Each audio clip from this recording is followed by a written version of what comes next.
Presenting his talk, Envisioning a Better Future. Please help me welcome Kenneth Cook.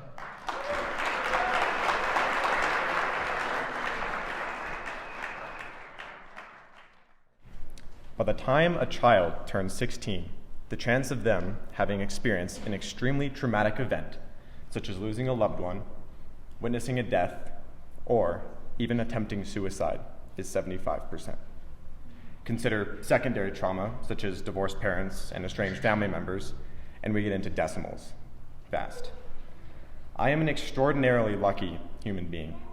I am now 18 years of age, and my parents have been a pillar of love and support for all 18 of them. We have family gatherings with both my mom and my dad's side of the family every week. There is not a single one of them I would not lay down my life for.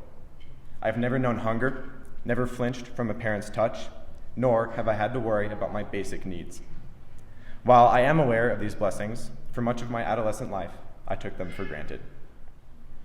Imagine, there is a child moments away from ending their own life. Directly across the world, a 30-year-old man attempts to rob someone in order to feed his opioid addiction. Both of these people are missing the same thing, a loving and stable environment to grow in. Neither person has had a good relationship with their parents, nor did they have the means to cover their basic needs. What if there was a place or an institution of greater knowledge that was prepared to help them not only learn to take control, but to break the mental, physical, and financial trend of poverty in their family? A place to help raise children in an environment where they are able to grow and learn in a way that will better serve them and humanity as a whole, attacking every socioeconomic problem at its roots. Having a stable home environment and two present and functional parents to look up to is the single most important factor in developing as a human being. According to data found by the U.S. Department of Health, something as simple as not making eye contact with an infant or giving them enough attention as a parent can permanently damage their ability to develop deep and meaningful relationships with other human beings. The effects of child neglect only get worse and more numerous as they get older. In 2021, nearly 700,000 children were reported to have experienced maltreatment. This number does not account for children missing integral components, only those who were actively victimized. The fact is, there is no silver bullet.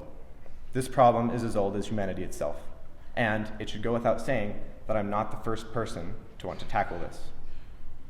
My goal, however, is not to institute my vision of a utopia. Rather, I wish to set something in motion that institutes a generation hungry to solve the problems in front of them. I can get it done because I know I cannot do it alone, nor can anybody else. The extreme efforts individuals and organizations go to in the name of charity and the greater good are beyond commendable, but they will never cease. Most donations and actions against evil only plug one leak in a decaying bucket. My ability to think deeply, act on logic, and connect with people on a deep level will allow me to build a team capable of setting in motion something great. If you're wondering how I plan to fix this, the answer is I don't know. I'm 18, and while my elementary age self might be looking at me now, asking me what it was like when dinosaurs roamed the earth, the truth is I am incredibly naive and blind to a lot of life's finer details. I cannot get up on my high horse, wave my magic wand, and attack this problem fresh out of senior year. Rather, I plan to do what I love, create stories.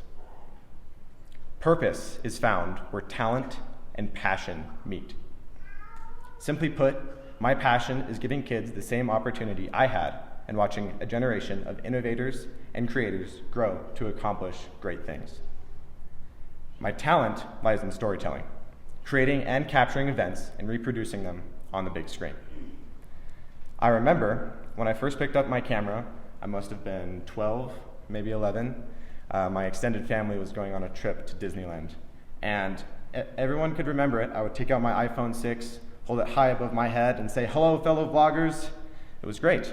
I did it religiously for 1 week and never touched it again. But it started something. From then on, I've been volunteering at my church doing audio and visual. I've been sitting with some very successful content creators in New Mexico, as well as people on the board of film there, and I've been exploring. I've been creating videos of my own. I've been creating things that I find interesting. I promise to do what I love and to do it well. Craft, and more importantly, experience important and moving stories through the lens of a camera. My dedication to anyone willing to help me is to have a complete portfolio of interviews, documentaries, and miscellaneous film projects, including world travels, meeting and speaking with 3 or more highly influential people within the early childhood development space, such as Saul Kahn and Max Ventilla, something a movie studio would hire on the spot because of. All of this by the time I would have graduated college, going the traditional route, 2028. This is my ask. The current price of industry standard video equipment I would need is right at $14,000. However, equally important are the connections I need in order to truly make a difference. If you or anyone you know is actively working in the childhood development and education space, please reach out. How do I pay this forward? Obtaining nice video equipment, funds to travel, and connections to pursue sounds all well and good, but how does this better the planet through my vision?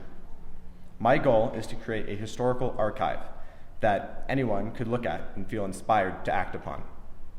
Not only that, but through this research and experience, I want to gain the knowledge necessary to have my bearings when attacking the childhood development epidemic.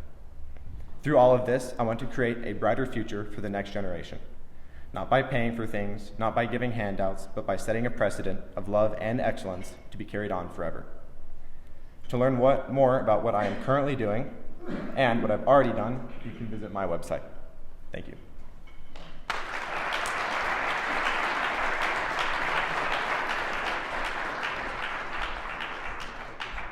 Do we have any questions from our audience for Kenneth Cook? Yes, ma'am. If you could create like a dream documentary, what would it be about? It'd be a 30-minute mini documentary traveling to, I'd say, like 10 or more countries to get like a full grasp of culture, and interviewing like the most prominent people in each country and how they found their success within their early childhood development, and what they created. Sounds great. Any other questions? Yes, ma'am. We got one more. What is your most pressing need as far as equipment goes? A device to edit on when I travel, probably, because they get very expensive.